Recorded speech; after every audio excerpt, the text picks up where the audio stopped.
कोशी प्रदेश सरकारलाई दीर्घकालीन असर पर्ने निर्णय नगर्न सर्वोच्च अदालतको अन्तरिम आदेश। मुख्यमन्त्री थापाले लिएको विश्वासको मत संविधान सम्मत मान्न सकिने अवस्था नदेखिएको भनाई। निर्वाचन क्षेत्र विकासको बजेट कार्यान्वयन नगर्न सर्वोच्च अदालतले दिएको अन्तिम आदेशलाई लिएर सांसदहरू रुष्ट। संसदको अधिकार विपरीत न्यायिक सक्रियता देखाएको टिप्पणी। विभिन्न मन्त्रालय र मातहतमा आयोजनाका लागि एकैपटक 650 भन्दा बढी अस्थायी दरबन्दी सिर्जना गर्ने निर्णय सरकारको निर्णय। विश्वका शक्ति राष्ट्रबीच भूराजनीति र सामरिक क्षेत्रमा मात्र नभई चन्द्रमामा आफ्नो मिसन बढाउने प्रतिस्पर्धा तीव्र हुँदै चन्द्रयान 3 को सफल अवतरणपछि भारतलाई ऐतिहासिक उपलब्धि हासिल। र एसियाडमा भारोत्तोलनतर्फ 4 जना नेपाली खेलाडी पहिलो पटक सहभागी हुँदै। नमस्कार, कान्तिपुर डायरीका साथमा साथी पूजनी र म पार्वता। समाचार अब विस्तारमा।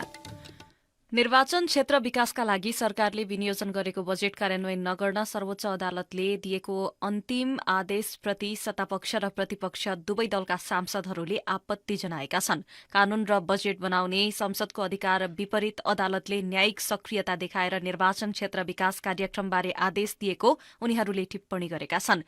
प्रतिनिधि सभाको आजको बैठकमा बोल्दै सांसदले अदालतको पछिल्लो आदेशप्रति सिंगो संसदले कानूनी उपचार खोज्नुपर्ने समेत बताएका छन्। कांग्रेस सांसद श्याम घिमिरेले अदालतको आदेशले संसदको विधायिकी अधिकारमाथि प्रहार गर्न खोजेको टिप्पणी गर्नुभयो। उहाँले भन्नुभयो, यो गम्भीर प्रश्न हो। संविधानको परिच्छेद 5 मा स्पष्ट रूपमा संसदको विधायिकी अधिकारको बारेमा व्याख्या गरिएको छ। न्यायपालिकाका बारेमा पनि व्याख्या छन्, कार्यपालिकाका बारेमा पनि व्याख्या छन्। यहाँ जुन ढंगले हिजोको आदेश आएको छ, यसले हामी कतै एक अर्काका कार्यक्षेत्रभित्र प्रवेश गर्ने, एक अर्काको कार्यक्षेत्रलाई दखलअन्दाजी गर्ने प्रयासमा त नेपाल गइरहेको छैन। हाम्रो सम्पूर्ण संरचनाहरू त्यतातिर उन्मुख छन् कि भन्ने किसिमको आभास दिएको छ। सर्वोच्च अदालतको संवैधानिक इजलासले हिजो चालू आर्थिक वर्षको बजेटमा व्यवस्था गरिएको संसदीय क्षेत्र पूर्वाधार विकास कार्यक्रमका लागि विनियोजित रकम कार्यान्वयन नगर्न अन्तरिम आदेश दिएको थियो। सो कार्यक्रम अन्तर्गत प्रत्येक निर्वाचन क्षेत्रमा 5 करोड़ रूपियाँ विनियोजन गरिएको थियो। कांग्रेस सांसद घिमिरेले 5 करोड़को बजेट महत्वपूर्ण नभएको र अदालतको आदेशले लोकतान्त्रिक संरचनालाई बिगार्ने तर्क गर्नुभयो।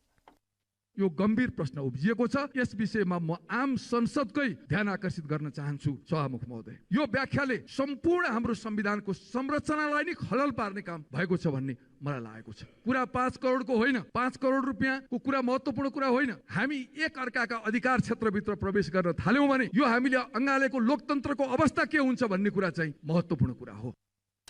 प्रतिपक्षी एमाले बजेट बनाउने संसदको अधिकार विपरीत अदालतले न्यायिक सक्रियता देखाएको आरोप लगाएको छ। सो पार्टीका सांसद सूर्यबहादुर थापाले बजेटबारे न्यायिक सक्रियता स्वीकार्य नहुने बताउनुभयो।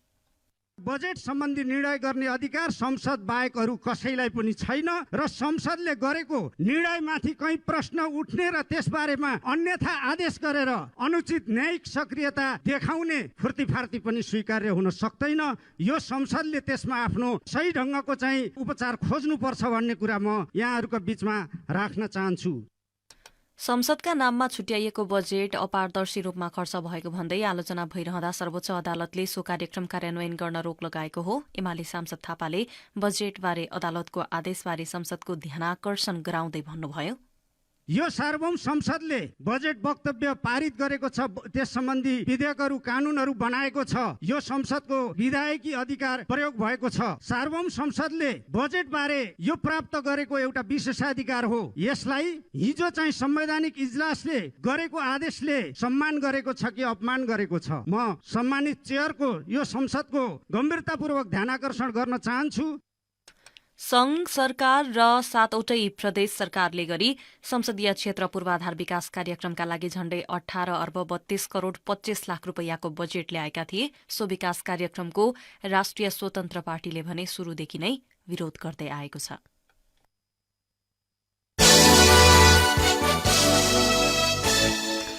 सर्वोच्च अदालतले कोशी प्रदेशका मुख्यमन्त्री उद्धव थापा नेतृत्वको प्रदेश सरकारलाई तत्काल दीर्घकालीन असर पर्ने निर्णय नगर्न अन्तरिम आदेश दिएको छ। मुख्यमन्त्री थापाले प्रदेशसभाबाट लिएको विश्वासको मत संविधान सम्मत रूपमा प्राप्त गरेको भनी मान्न सकिने अवस्था नदेखिएको सर्वोच्चको भनाइ छ। न्यायाधीश ईश्वर खतिवड़ाको एकल इजलासले दिएको अन्तरिम आदेशमा भनिएको छ, प्रदेशको अध्यक्षता गर्ने सदस्यले दिएको मत समेत गणना गरी मुख्यमन्त्री थापाले विश्वासको मत प्राप्त गर्नुभएको भनी घोषणा गरिएको कार्य नेपालको संविधान, संसदीय अभ्यास, संवैधानिक नैतिकता र अदालतबाट प्रतिपादित सिद्धान्त प्रतिकूल रहेको देखिन आयो।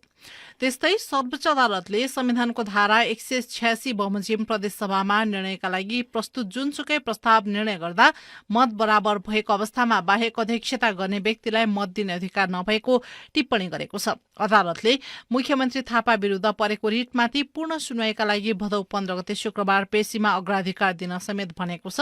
मुख्यमन्त्री थापाले गैर संवैधानिक तरिकाले विश्वासको मत लिएको भन्दै नेकपा एमालेको तर्फबाट संसदीय दलका नेता एवं पूर्व मुख्यमन्त्री हिक्मत कुमार कार्कीले रिट दायर गर्नुभएको थियो।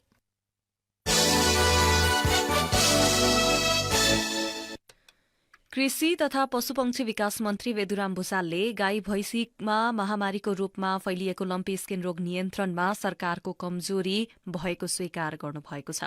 प्रतिनिधि सभाको आजको बैठकमा सांसदहरूले उठाएका प्रश्नको जवाफ दिँदै मन्त्री भुसालले छिमेकी मुलुक भारतबाट फैलिएको यो रोगको संक्रमण नियन्त्रणमा पूर्व तयारी नगर्दा ठूलो क्षति बेहोर्नु परेको बताउनुभयो। उहाँले यो रोग आगामी असोजसम्म पनि फैलिने सम्भावना भएकाले खोप अभियानलाई थप तीव्रता दिनुपर्ने आवश्यकता औल्याउनुभयो।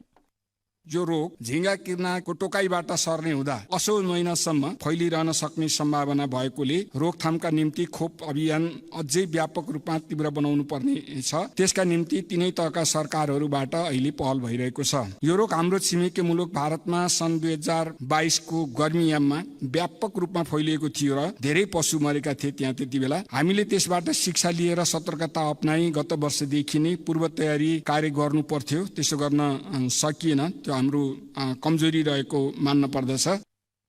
कृषि मन्त्री भुसालले लम्पी स्किन रोगबाट विगत 5 महिनामा 14,46,459 पशु संक्रमित भएको तथा 12,88,759 पशु संक्रमण मुक्त भइसकेको जानकारी दिनुभयो। उहाँका अनुसार सो रोगको संक्रमणबाट हालसम्म 52,448 पशु मरेका छन् भने अहिले 1,05,252 पशु बिरामी अवस्थामा छन्। मन्त्री भुसालले लम्पी स्किनको संक्रमण रोकथामका लागि तीनै तहका सरकार मार्फत पहल भइरहेको सदनलाई जानकारी गराउनुभयो।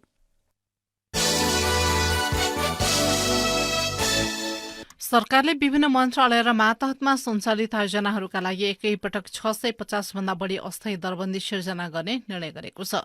मन्त्री परिषदको पछिल्लो बैठकले शहरी विकास मन्त्रालय, वन तथा वातावरण मन्त्रालय सहित विभिन्न मन्त्रालयमा गरी 658 वटा अस्थायी दरबन्दी सिर्जना गर्न स्वीकृति प्रदान गरेको हो। संचार तथा सूचना प्रविधि मन्त्री रेखा शर्माले मन्त्री परिषद बैठकको निर्णय सार्वजनिक गर्दै सत्य निरूपण तथा मेलमिलाप आयोग र बेपत्ता पारिएका व्यक्तिको छानबिन आयोगका लागि मात्र 58 वटा दरबन्दी सृजना गरिएको जानकारी दिनुभयो। त्यस्तै वन तथा वातावरण मन्त्रालय अन्तर्गत आर्थिक वर्ष 2080-81 मा सञ्चालन हुने संरक्षित क्षेत्र र जैविक मार्गका लागि एकीकृत भूपरिधि व्यवस्थापन आयोजना लगायतका 17 वटा आयोजना तथा कार्यक्रमहरूका लागि राजपत्राङ्कित श्रेणीका 38 वटा दरबन्दी सृजना गर्न स्वीकृति प्रदान गरेको छ। यस्तै शिक्षा विज्ञान तथा प्रविधि मन्त्रालय र चिकित्सा शिक्षा आयोग मातहतका निकायमा 74 अस्थायी दरबन्दी सृजना गर्न स्वीकृति दिइएको छ। बैठकले शहरी विकास मन्त्रालय अन्तर्गत नयाँ शहरी आयोजना लगायतका निकायमा राजपत्राङ्कित श्रेणीका 469 अस्थायी दरबन्दी स्वीकृत गरेको छ। मन्त्री परिषद बैठकले भू उपयोग पहिलो संशोधन नियमावली 2080 समेत स्वीकृत गरेको छ। त्यस्तै बैठकले काठमाडौँ तराई मधेस द्रुत मार्ग सड़क आयोजनाको विस्तृत आयोजना प्रतिवेदन परिमार्जन गर्न स्वीकृत दिने निर्णय गरेको छ। बैठकले विज्ञान प्रविधि तथा नवप्रवर्धन सम्बन्धी विधेयक तर्जुमा गर्न शिक्षा विज्ञान तथा प्रविधि मन्त्रालयलाई सैद्धान्तिक स्वीकृति दिने निर्णय गरेको छ।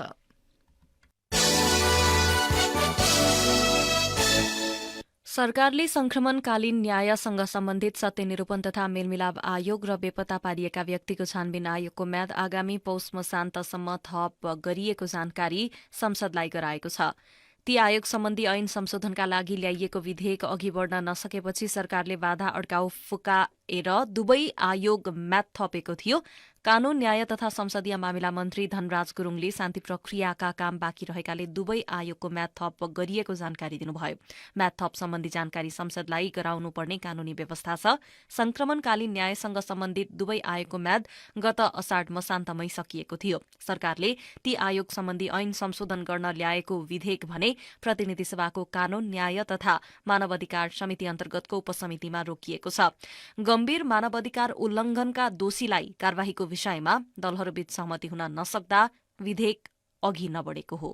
कान्तिपुर डायरीमा अब ब्रेकको पालो। ब्रेकपछि कान्तिपुर डायरीमा अब बाँकी प्रसंग। प्रतिनिधि सभा अन्तर्गतका समिति गठन भएको 4 महिनापछि बल्ल सभापति चयनको प्रक्रिया शुरू भएको छ। सभामुख देवराज घिमिरेले यही भदौ 11 गते संसदीय समितिका सभापतिको निर्वाचनको मिति तोक्नु भएको छ।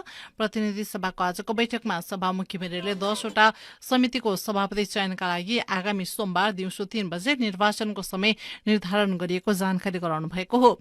सत्तारूढ दल र प्रमुख प्रतिपक्ष बीच संसदीय समिति सभापतिमा भाग बन्डा बेलेपछि सभामुखले निर्वाचन मिति निर्धारण गर्नुभएको हो। सभामुख घिमिरेले सभापति चयनको निर्वाचन सम्बन्धी कार्यतालिका प्रकाशित गर्न प्रतिनिधि सभाका सचिव पदम प्रसाद पाण्डेलाई निर्देशन दिनुभएको छ।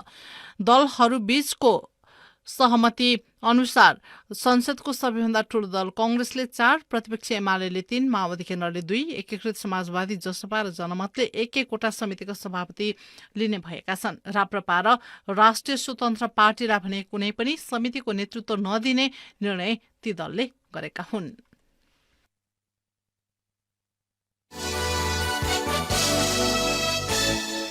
कान्तिपुर डायरीमा अब कान्तिपुर सविस्तार।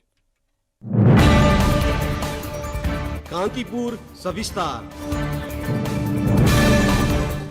विश्वका शक्ति राष्ट्रबीच भू राजनीति र सामरिक महत्वका विषयमा होडबाजी हुने क्रम बढ़िरहेका बेला चन्द्रमामा आफ्नो मिशन बढ़ाउने प्रतिस्पर्धा चलिरहेको छ। पछिल्लो पटक बुधबार भारतको चन्द्रयान 3ले चन्द्रमामा सफल अवतरण गर्दै इतिहास बनाएको छ।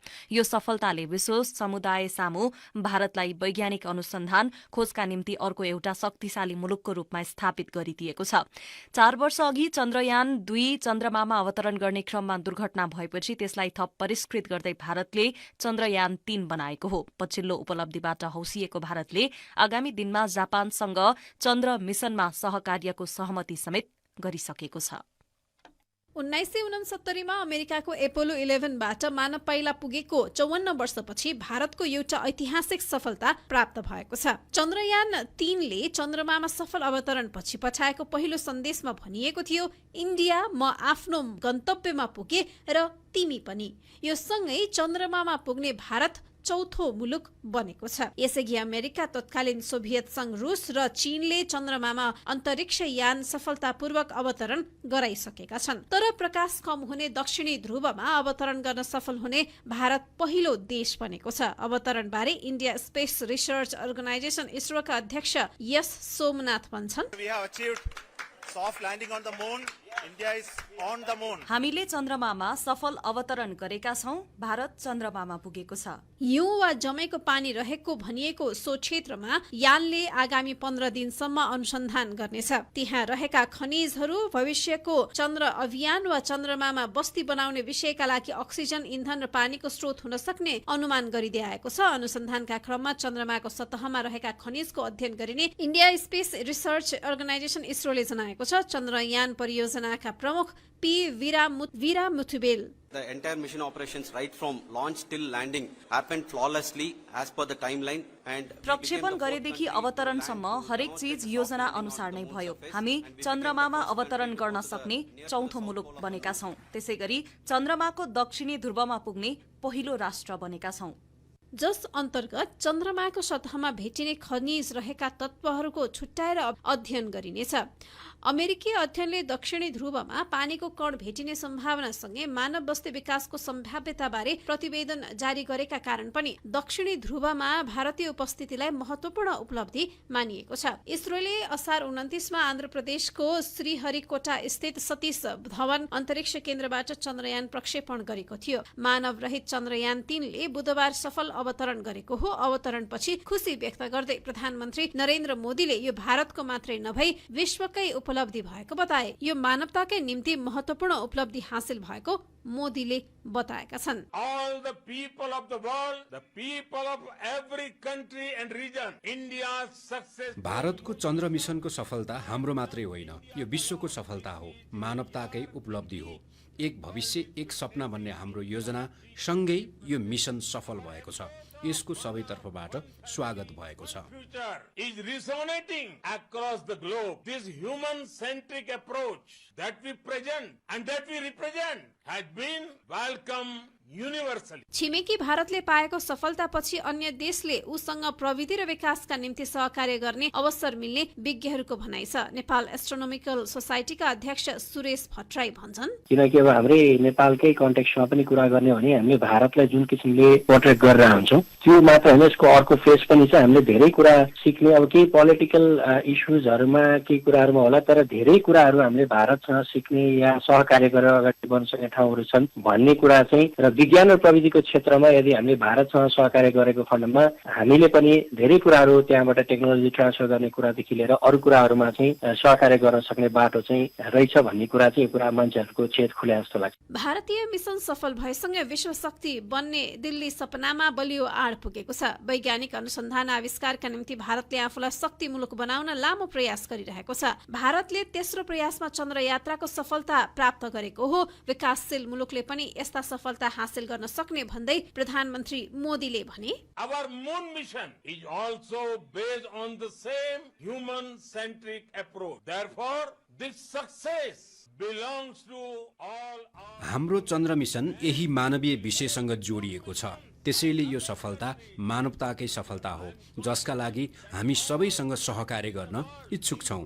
विकासशील राष्ट्रको क्षमता पनि यसले प्रदर्शन गरेको छ। Capable of achieving such feats. We can all aspire for the moon and beyond. BRICS सम्मेलन चलिरहेका बेला र सेप्टेम्बर 9 र 10 मा नयाँ दिल्लीमा हुन गइरहेको G20 को पूर्व सन्ध्यामा भारतले पाएको यो सफलताले थप चर्चा पाएको छ। अर्कातिर गत साता रुसको चन्द्रमा यात्राले असफलता प्राप्त गरेका कारण भारतको सफलताले अझ महत्व पाएको छ। चन्द्रमाको दक्षिणी ध्रुवमै अवतरणको लक्ष्य लिएर रुसले लुना 25 यान पठाएको थियो। दक्षिणी ध्रुवमा पानीको कणको सम्भावना रहेका कारण पनि त्यहाँ अवतरणका लागि शक्ति राष्ट्रबीच होडबाजी छ। भारतभन्दा पछि पठाएर अगाडि नै पुग्ने लक्ष्य रहेको रुसी अन्तरिक्ष यान ल्यान्डिङ गर्ने बेलामा दुर्घटनामा परेको थियो। भारतको चन्द्रयान 3 पठाएको करिब 1 महिनापछि रुसले 11 अगस्तमा लुना 25 पठाएको थियो। भारतको यानभन्दा तीव्र गतिका साथ छिटो अवतरण गर्ने रुसी यानको लक्ष्य थियो। तर 47 वर्षपछि रुसले गरेको चन्द्रमा यात्राको प्रयास विफल हुन पुगेपछि विश्वकै नजर भारततर्फ थियो। चन्द्रयान 3 ले पृथ्वीबाट 3,83,400 किलोमिटरको यात्रा पूरा गरेर चन्द्रमामा पुगेको हो। आगामी 10 वर्षमा भारत विश्वको शक्तिशाली अर्थतन्त्र बन्न अघि बढिरहेका बेला अन्तरिक्ष कार्यक्रमले उसलाई विश्वका सामु शक्ति राष्ट्रसँगको प्रतिस्पर्धामा खरो उत्रने राष्ट्रका रूपमा खडा गरिदिएको छ। रेडियो कान्तिपुरका लागि दिवा भट्टराई। कान्तिपुर सविस्तार।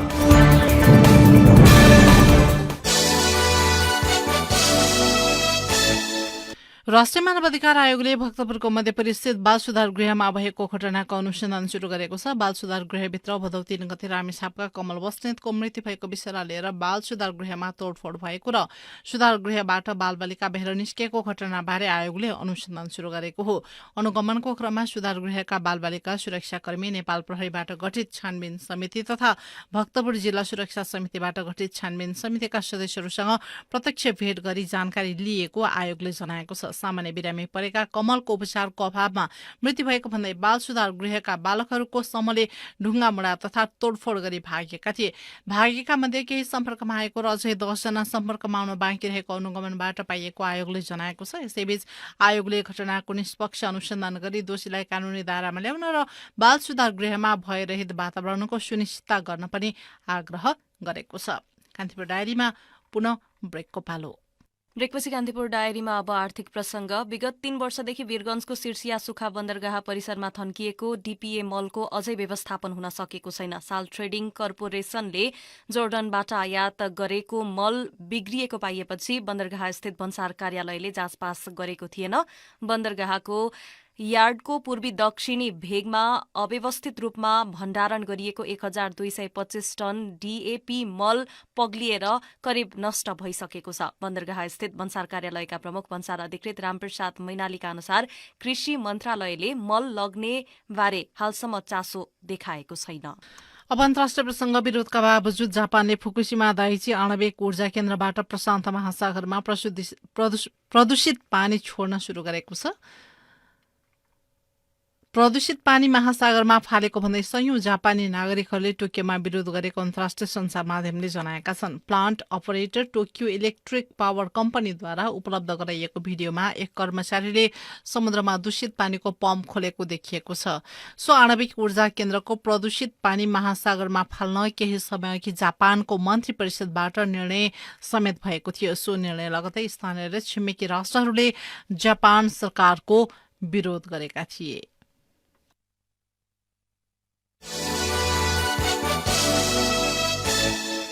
अब खेल प्रसंग। एसियाली खेलकुदको 19औं संस्करणको प्रतियोगिता शुरू हुन अब 1 महिना मात्रै बाँकी छ। नेपालको प्रतिनिधित्व गर्न छनौट भएका खेलाड़ीहरू हाल बन्द प्रशिक्षणमा छन्। भारोत्तोलनका लागि छनौट भएका 4 खेलाड़ी अहिले पोखरा रंगशालामा प्रशिक्षणमा व्यस्त छन्। एक रिपोर्ट। एसियाडमा भारोत्तोलनका 4 विधामा 2 महिला र 2 पुरूष खेलाड़ीले नेपालको चुनौती पेश गर्नेछन्। यी 4 खेलाड़ीसँग एसियाडको अनुभव छैन। टिकामाया गुरुङ र विशाल सिंह विष्टसँग अन्य अन्तर्राष्ट्रिय प्रतियोगिता खेलेको अनुभव हुँदा शारदा चौधरी र विकास भट्टले एसियाडबाटै अन्तर्राष्ट्रिय प्रतियोगितामा डेब्यू गर्दैछन्। डेब्यू गर्न लागेकी शारदा चौधरी भन्छिन्, एउटा खेलाडीको सोच नै हुन्छ म इन्टरनेशनल खेल्न पाए। म एकदम उत्साहित नै छु। फर्स्ट गेम भएर टार्गेट त अब मेडल नै हुन्छ। आफ्नो बेस्ट दिने नै टार्गेट छ। एसियन गेमलाई फोकस गरेर हामी तयारी राम्रै भइरहेछ। महिलातर्फ 55 केजी तौल समूहमा टिकामाया र 64 केजी तौलमा शारदाले चुनौती पेश गर्दा पुरुषतर्फ 81 केजी तौल समूहमा विकास र 96 केजी तौल समूहमा विशालले प्रतिस्पर्धा गर्नेछन्। विशाल र टिकामाया विभागीय टिम नेपाल पुलिस क्लबका खेलाड़ी हुन् भने शारदा आर्मीकी खेलाड़ी हुन्। नेपाली भारोत्तोलनको भार विभागीय खेलाड़ीले नै धानेका छन्। एसियाडको तयारीका लागि छुट्याइएको समय अपुग भएको भन्दै प्रतियोगिता अघि एक्सपोजरको आशा खेलाड़ीले राखेका छन्। 13औं सागमा रजत पदक विजेता खेलाड़ी विशाल सिंह विष्ट भन्छन्, जुन हिसाबले हामीले तालिम पाएको छौं अहिले टार्गेट राख्ने भनेको नेशनल रेकर्डहरू अनि आफ्नो पुरानो रेकर्डहरू सुधार। सायदै छ ठुलो गेम हो, अहिलेसम्म खेलेको छैन। खेल्ने भनेको एक्सपिरियन्सले हो। जति धेरै गेम खेल्यो त्यति धेरै एक्सपिरियन्स हुन्छ। वर्ल्ड च्याम्पियनशिप भइरहेछ अहिले साउदी अरबमा, अनि सायद त्यसमा पठाउँछ कि भन्ने आशा हो। हेरौं के गर्छ परिषदले। अन्य खेलका खेलाड़ी गत श्रावण 1 गतेबाटै बन्द प्रशिक्षणमा बस्दा भारोत्तोलनका खेलाड़ीले भने श्रावण 10 पछि मात्रै बन्द प्रशिक्षण शुरू गरे। पोखरा रंगशालामा बिहान र बेलुकी गरी दिनको 2 समय छुट्याई मुख्य प्रशिक्षक जीवन गौतमले खेलाड़ीलाई प्रशिक्षण दिइरहेका छन्। प्रशिक्षण अवधि छोटो पाएकाले पदकको आशा कम रहेको बताउँछन् प्रशिक्षक गौतम। हामीले मेडलै ल्याउँछु भनेर दावा गर्न सक्ने अवस्थाहरू देख्दिन। अब त्यो अनुभव बटुलेर आउँछौँ भनौँ नि, कति भनौँ जो आउँछ अनुभवै बटुलेर आएको सुनिरहेको छ। हाम्रो क्यालेन्डरै छैन केलाई लिएर ट्रेनिङ गर्ने भन्ने आशा हुन्छ। अरू बेला पनि कुनै गेमको टार्गेट छैन। सिधै पदककै आशा गरेर भन्न सक्दैन, तर नेसनल रेकर्डसम्म ब्रेक गर्ने हाम्रो प्रयास छ। नेपालमा भारोत्तोलनको राष्ट्रिय प्रतियोगिता 2026 सालदेखि शुरू भएको हो। त्यस पश्चात यसका खेलाड़ीले एसियाडमा लगातार जसो सहभागिता जनाए पनि पदक जितेको इतिहास छैन। तुर्कमेनिस्तानको अस्कबादमा सन् 2017 मा भएको एसियन च्याम्पियनशिपमा कमल बहादुर अधिकारीले स्न्याचमा 125 केजी र क्लिन एन्ड जर्कमा 160 गरी कुल 285 केजी भार उचाल्नु नै नेपाली खेलाड़ीको उच्च प्रदर्शन हो। महिलातर्फ तारादेवी पुनले 6औं राष्ट्रिय खेलकुदका दौरान उचालेको 157 केजीको तौललाई अन्य खेलाड़ीले उछिन्न सकेका छैनन्। नयाँ खेलाड़ीको काँधमा यो भन्दा उम्दा प्रदर्शन गर्ने अभिभारा छ। एसियाडमा भारोत्तोलनका खेल आगामी असोज 13 देखि 20 गतेसम्म हुनेछन्। सहभागी खेलाड़ीले कुल 14 स्वर्ण पदकका लागि प्रतिस्पर्धा गर्नेछन्। रेडियो कान्तिपुरका लागि पूजनी श्रेष्ठ।